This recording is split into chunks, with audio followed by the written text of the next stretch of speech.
એક ક્ષણ આવી કે જે ક્ષણે વિશ્રામ ઘાટ ઉપર આપણે બેસી અને શ્રીમદ ભાગવત કથાનું રસપાન કરી રહ્યા છે. આબેહૂબ વિશ્રામ ઘાટનો પ્રતિકૃતિ ઊભી કરી સાબરમતીનો આ પાવન તટ અને કલકલ વહેતા સાબરમતીના આ જલ હમણાં 7 દિવસ એમાં સાબરમતી કે નર્મદાજીનું જલ નહીં વહે, સાક્ષાત યમુનાજીનું જલ વહેશે. અને આ યમુનાજીના જલની સાથે સાથે કથા ગંગાનું સંમિશ્રણ સંમેલન થશે.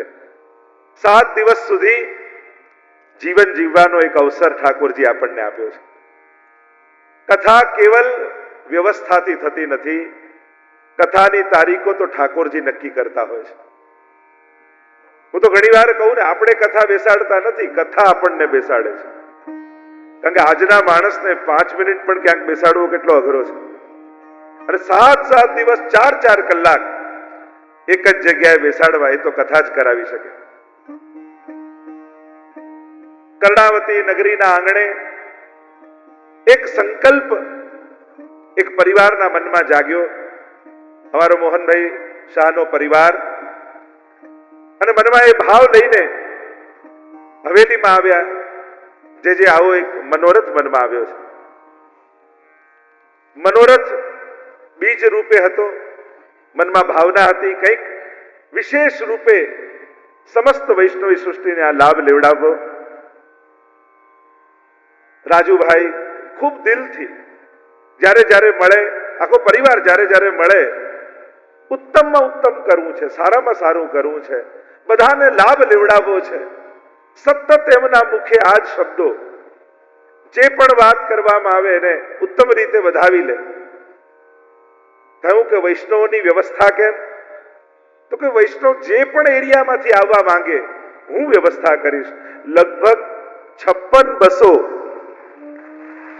અમદાવાદના દરેક વિસ્તારોમાં 56 રોજ આવશે વૈષ્ણવને લઈને અને રોજ એમના ઘરે પહોંચાડશે. આવી વ્યવસ્થા, લગભગ તો 100-200 થઈ જાય એવું નામો આવ્યા હતા, પણ બધી વ્યવસ્થા તો કરવી કદાચ વ્યવસ્થાપકના અર્થમાં પણ, વ્યવસ્થાના ભાગથી પણ સંભવ નહોતું. કારણ કે જ્યારે ઇલેક્શનનો કાર્ય ચાલી રહ્યું છે આપણા રાજ્યમાં, અને એવા સમયે આટલી બસોની વ્યવસ્થા ઊભી થવી, પણ જ્યારે સંકલ્પ વિશુદ્ધ હોય ત્યારે આપણું કાર્ય ઠાકોરજી ઉપાડી લેતા હોય છે. મનમાં અલૌકિક ભાવ હોય ત્યારે આપણું કાર્ય ઠાકોરજીનું કાર્ય બની જતું હોય છે. અને જાણે આ સમગ્ર આયોજન ઠાકોરજીએ પોતાના ખભા પર લઈ લીધું. એ રીતે સ્વજનો, સાથીઓ, સંબંધીઓ બધા જ જોડાતા ગયા. અને આજે સાકાર રૂપે જે કથાની પરિકલ્પના આપણે કરી હતી, એ કથામાં આજે આપણે બધા બેઠા છીએ. આ ઠાકોરજીની કૃપાનું પ્રત્યક્ષ પ્રમાણ છે. કથા સાંભળીને કૃપા થાય એ તો પછીની વાત, પણ જેના ઉપર કૃપા હોય એ જ કથામાં બેસી શકે છે, એ જ કથાના આયોજનો કરી શકે છે. એટલે આ પરિવારને ખૂબ ખૂબ તાળીઓથી આપણે બધા જ વધાવી લઈએ કે આ પવિત્ર ક્ષણોનો આનંદ આપણને આ પરિવાર થકી મળ્યો છે. શ્રીમદ ભાગવતની કથામાં પણ તમે જુઓ તો શુકદેવજી વારંવાર પરીક્ષિત મહારાજનું અભિવાદન કરે છે, એને સાધુવાદ આપે છે. કારણ તે એવા પ્રશ્નો કર્યા જેથી મને ભગવાનને યાદ કરવાનો અવસર મળ્યો. જો પ્રભુ મળે એ તો પછીની વાત, પણ પ્રભુ મળે એવી કોઈ વ્યવસ્થા કરી આપે ને તો એનો ઉપકાર ક્યારે ભૂલાય નહીં. એવી ક્ષણો અને એવા અવસરો કોઈ આપણને આપે તો આપણે તો એનાય આભારી રહીએ કે તમારા નિમિત્તથી 7 દિવસ અમને ભગવાનને સાંભળવાનો મોકો મળવાનો છે. તમારા નિમિત્તે અમે પ્રભુ માટે ભેગા થવાના છે. જો આ ભાગવત કથા એવી દિવ્ય ગાથા છે, એના મહાત્મ્ય તો એટલું ગાયું છે ને એટલું કહ્યું છે. કહેવાય છે કે જ્યાં ભાગવત થાય ત્યાં ભારત વર્ષના સમસ્ત તીર્થો આવીને વસી જાય છે. 7 દિવસ આને કોઈ કથાનો પંડાલ ન માનતા, સમસ્ત તીર્થોનો વાસ જેમાં છે એવું તીર્થ આ સ્થાન વિશ્રામ ઘાટ બની ગયું છે. અહીંયા કાંઈ નહીં કરો, કેવલ આવીને કોઈ ખૂણામાં ખુરશી પકડી બેસી જશો ને તોય તમારા સમસ્ત પાપ નિર્મૂલ થઈ જશે. એવું પવિત્ર ધામ આ ભાગવતજીના બિરાજવાથી આ સ્થળ થઈ ગયું છે. આનું નામ જ છે વિશ્રામધામ. કહેવાય છે કે જ્યાં ભાગવત કથા થાય ત્યાં સમસ્ત 33 કોટી દેવતાઓનો વાસ થઈ જાય છે. અને 33 કોટી દેવતાઓ ત્યાં બેઠા બેઠા એક જ શબ્દનું ઉચ્ચારણ કરતા હોય, તથાસ્તુ તથાસ્તુ તથાસ્તુ.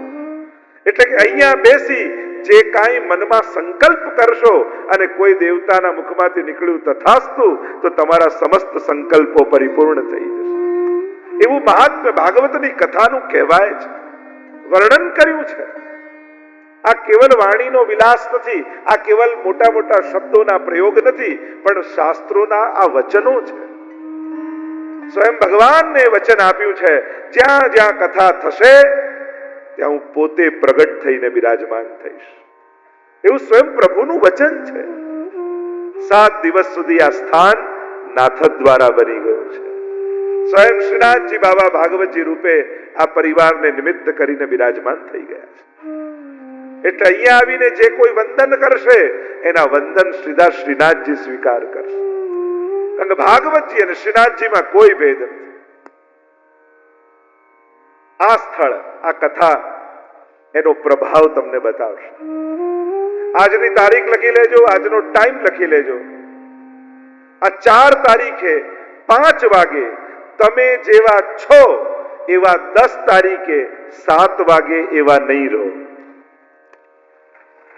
આમૂલ પરિવર્તન તમારી ભીતર શરૂ થઈ ગયું છે.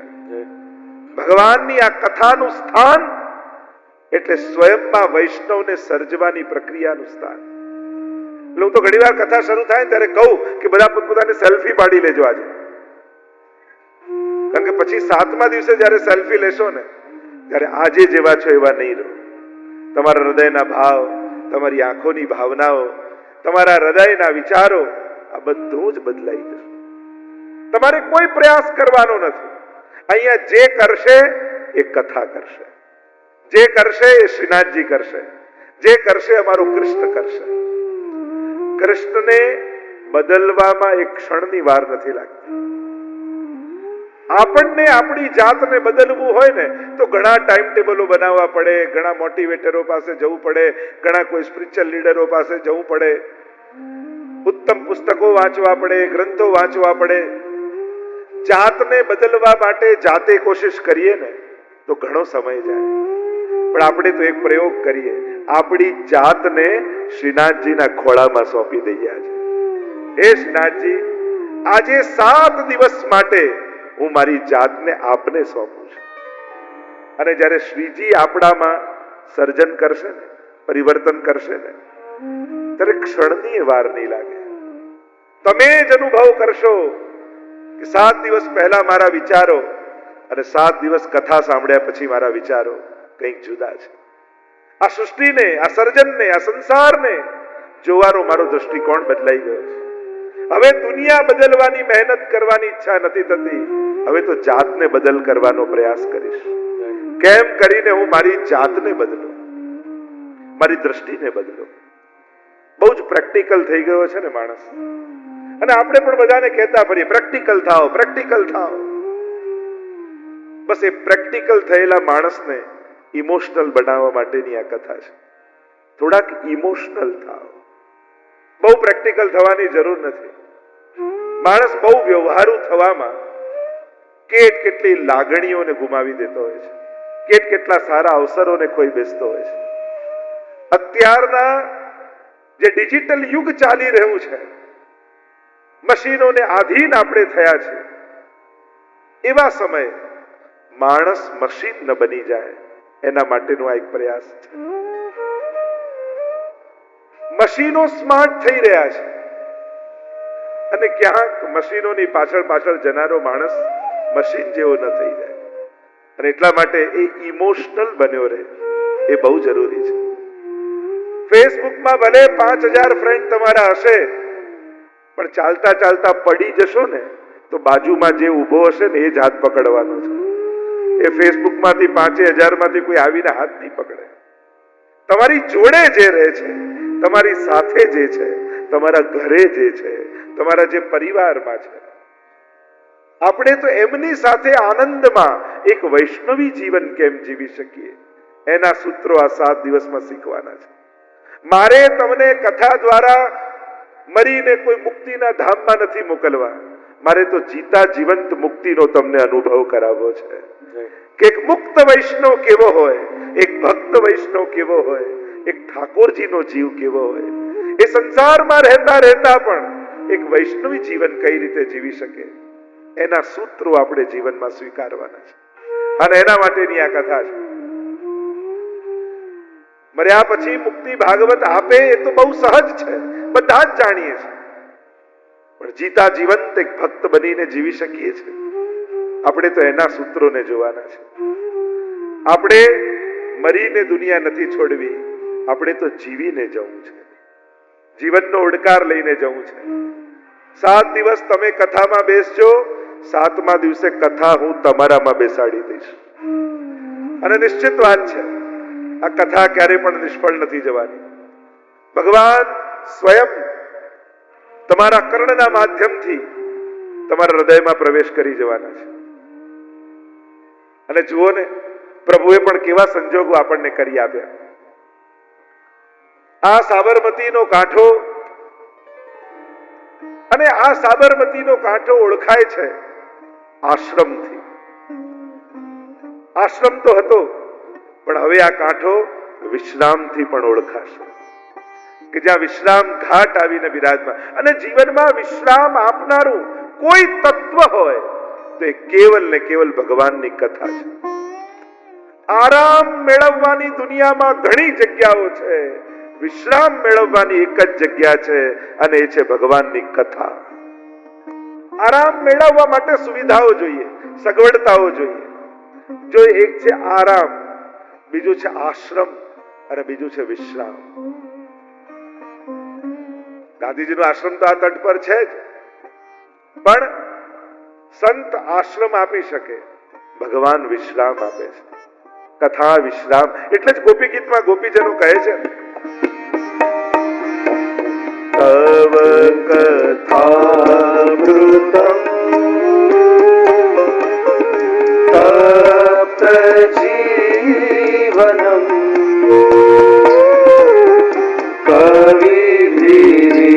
કવિભીરીડિતમ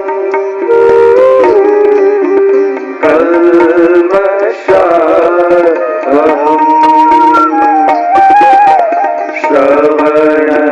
શ્રવણમંગલમ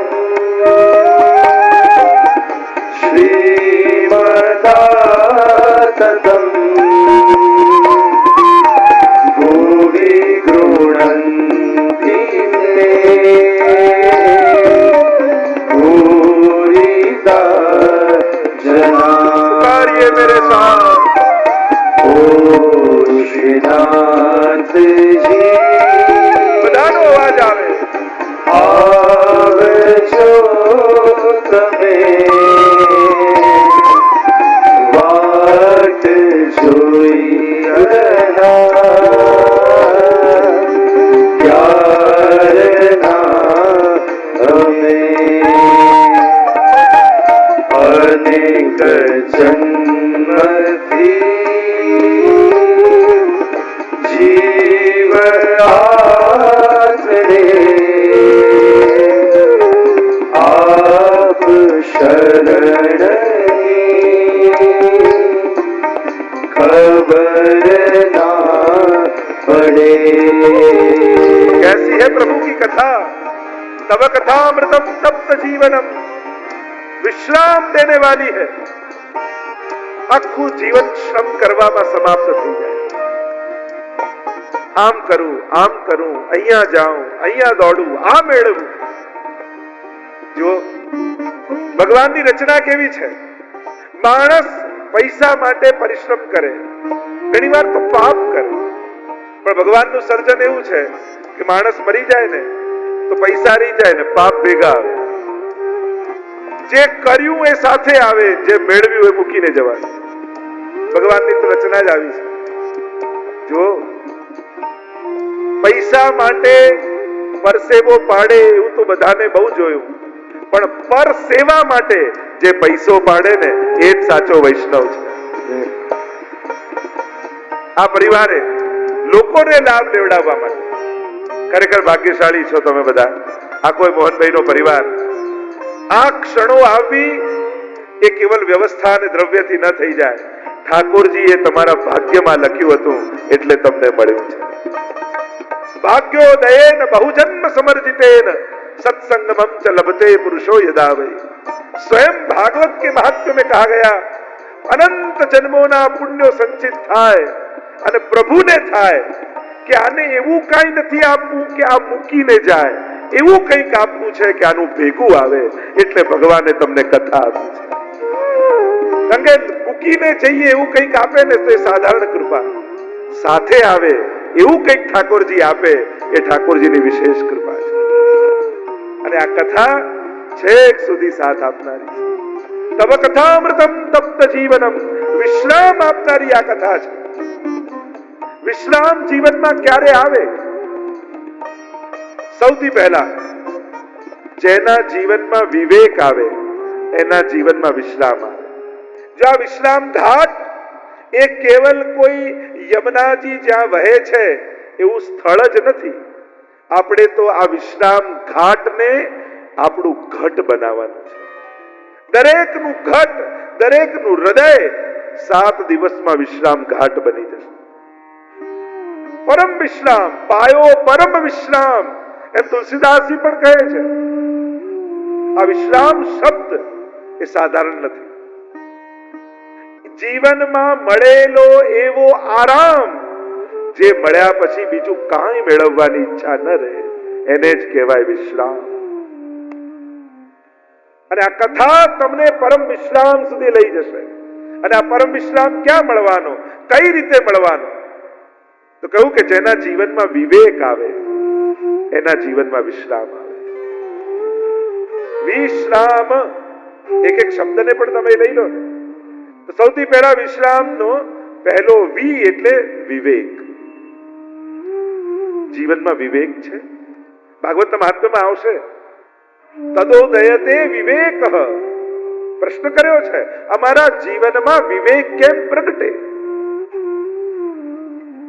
અને વિવેક એટલે કેવલ વ્યવહારની કુશળતા જ નહીં. ઘણીવાર કોઈ બોલવામાં બહુ વિવેકી હોય યા વ્યવહારમાં બહુ વિવેકી હોય એટલે કે વ્યવહાર કુશળ હોય એટલે આપણે એમ માનીએ કે આ બહુ વિવેકી છે. પણ આ તો કેવલ વ્યવહારની કુશળતા છે. વિવેક કેવલ વ્યવહારનો નથી હોતો. વૈષ્ણવ માટે વિવેક વિચારનો વિવેક હોય છે. જીવનમાં બનતી ઘટનાઓના, જો એક વસ્તુ યાદ રાખો, ઘટનાઓ આપણા હાથમાં નથી પણ અર્થઘટનો તો આપણા હાથમાં છે ને.